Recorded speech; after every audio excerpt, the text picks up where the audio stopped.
የተከበራችሁ የኪነ ጥበብ ቤተሰቦች አንጋፋ አርቲስቶቻችን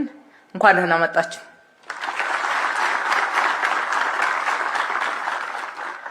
ዛሬ ያስመረቅነው ይህ በአይነቱ ልዩ የሆነ እና የመጀመሪያም የሆነ ዘመናዊ ሲኒማ ማዕከል መንግስት ለኪነ ጥበብ ማንሰራራት ያለውን ጽኑ አቋም በተግባር ከገለጸባቸው ስራዎች መካከል አንዱ ነው። መንግስት የኪነ ጥበብ ወሳኝ ሚናን በመረዳት ልዩ ትኩረት በመስጠት በቢሊዮኖች በጀት በመመደብ በአይነቱ እስከዛሬ ካለን ለየት ያለ ዘመናዊ የሆኑ ለሲኒማና ለቲያትር ቤቶች ራሳቸውን የቻሉ ትልልቅ ማዕከላት ሲገነባ በአይነታቸውም በይዘታቸውም እስከዛሬ ከነበረን ልዩ ነው ማለት ያስችለናል። ከዚህም ባሻገር እነዚህ ማዕከላት የሲኒማ ኢንዱስትሪው በባህሪው በቴክኖሎጂና በግብአት ዘመኑ ያፈራቸውን ቁሳቁሶችና ምቹ ስቱዲዮዎች ሊሟሉለት እንደሚያስፈልግ በመገንዘብ የኢትዮጵያ የፊልም ኢንዱስትሪ በዓለም አደባባይ ሀገራችንን እንዲያስጠራ ባህሎቻችንና እሴቶቻችንን እንዲያስተዋውቅ ብሎም የዘርፉን አቅም እንዲያጎለብት በማሰብ ጭምር የተገነባ ነው። ነባሮቹ ሲኒማ ቤቶቻችን ወቅቱ ከደረሰበት ስልጣኔ ኢንዱስትሪው ከደረሰበት እድገት አንፃር ስናያቸው ለኢንዱስትሪው የማይመቹ የኪነ ጥበብንና የከያንያኑንም ክብር የሚያሳንሱ አሮጌ ሲኒማ ቤቶችን በማደስ ከተማችንን እንዲመጥኑም በማድረግ ለኢንዱስትሪው እድገት ምቹና የተሻለ ገጽታ እንዲኖራቸው የማድረግ ስራም ተሰርቷል። ከሁለት ሳምንት በፊት የመረቅነው አዲሱ የህፃናትና ወጣቶች ቲያትር ሲኒማ ኮምፕሌክስ በሳይንስ ሙዚየምና በአድዋ ድል መታሰቢያ የተገነቡትን ጨምሮ በድምሩ 5 ሲኒማ ቤቶች ከሌሎች አገልግሎቶች ጋር ተያይዘውም ቢሆን ተገንብተው ለዘርፉ ባለሙያዎች እና እንዲሁም ደግሞ ለታዳሚዎች ክፍት መደረጋቸውን ማስታወስ ያስፈልጋል። ከዚህም በተጨማሪ ለዘርፉ ቀጣይ እድገትና በየሰፈሩ ችሎታ ያላቸው ታዳጊ ወጣቶች ችሎታቸውን አውጥተው መስራት እንዲችሉ ከ110 በላይ ፕላዛዎች ከ50 በላይ አንፊ ቲያትሮች ተገንብተው ለአገልግሎት ክፍት ተደርገዋል። በዚህም ኪነ ጥበብ ወደ አዳራሽና ወደ ከተማ ማዕከልና ወደ ትልልቅ ማዕከላት ብቻ በመግባት ሳይሆን ወደ ሰፈር ወደ የአካባቢው ጠጋ እንዲል የማድረግ ስራ ተሰርቷል። እነሆ ዛሬም ዳግም እጅግ ዘመናዊ ለሲኒማ ኢንዱስትሪው አገልግሎት ብቻ የሚውል ራሱን የቻለ ኮምፕሌክስ አጠናቀን ሪባን ለመቁረጥ በቅተናልና ሁላችሁንም በድጋሚ እንኳን ደስ ያላችሁ ማለት እወዳለሁ።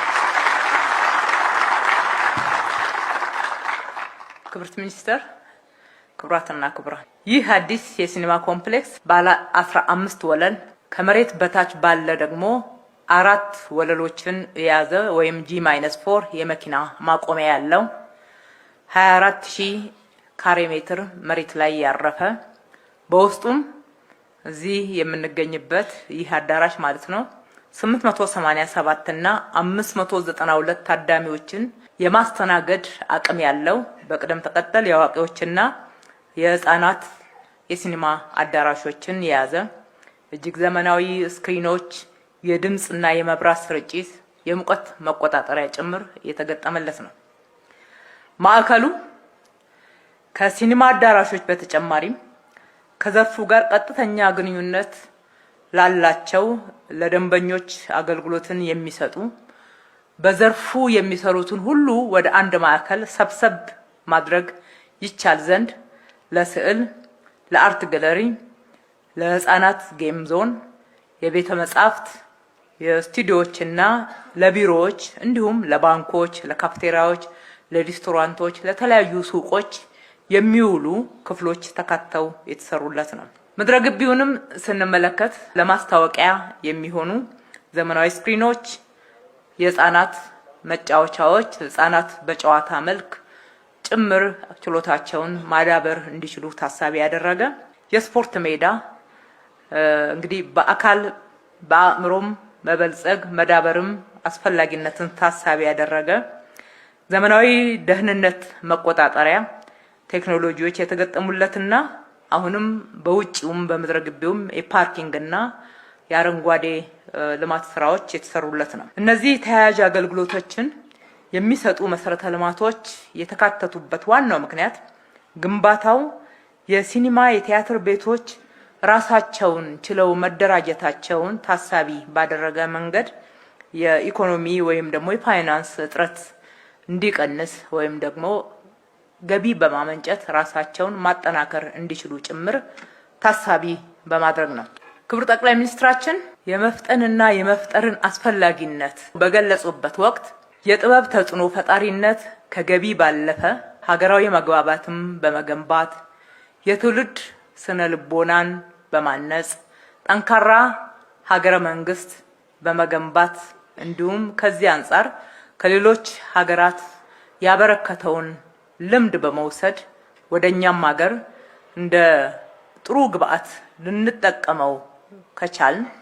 ያበረከተውን ትልልቅ አስተዋጽኦ ከሀገራችን ጥቅም አንጻር ማዋል የሚቻልበት ቁመና እንዲያገኝ ካደረግነው ከቁሳዊ ወረትም በላይ ወሳኝ ገራይል ወይም ደግሞ ሶፍት ፓወር እንደሆነ አሳይተውናል። በእርግጥም የዘርፉ ባለሙያዎችም ሲኒማ አንድነትን፣ ብሔራዊ መግባባትና ብልጽግናን የሚያረጋግጥ ወሳኝ መሳሪያና አንዱ ጠንካራ ልንጠቀምበት የሚገባ ዘርፍ እንደሆነ ይግባቡበታል።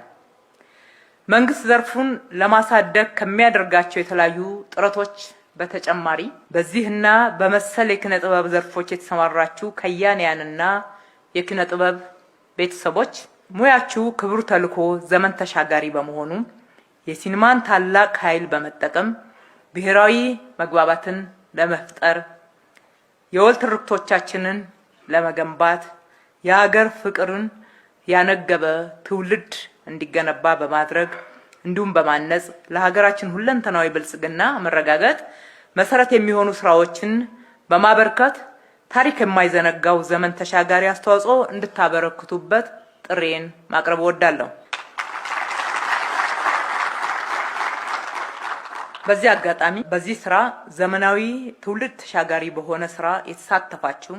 አማካሪዎች፣ የስራ ተቋራጭ እና የኪነ ጥበብ ባለሙያዎች በተለይም በዲዛይን ሂደት አስተያየት ስትሰጡን የቆያችሁ በተለይም ደግሞ ደከመን ሰለቸን ሳትሉ ስራችሁን ሌት ተቀን በከተማው መርሃ ግብር መሰረት የመራችሁ የአዲስ አበባ ዲዛይን እና ግንባታ ቢሮ አመራሮች፣ ሰራተኞች በሙሉ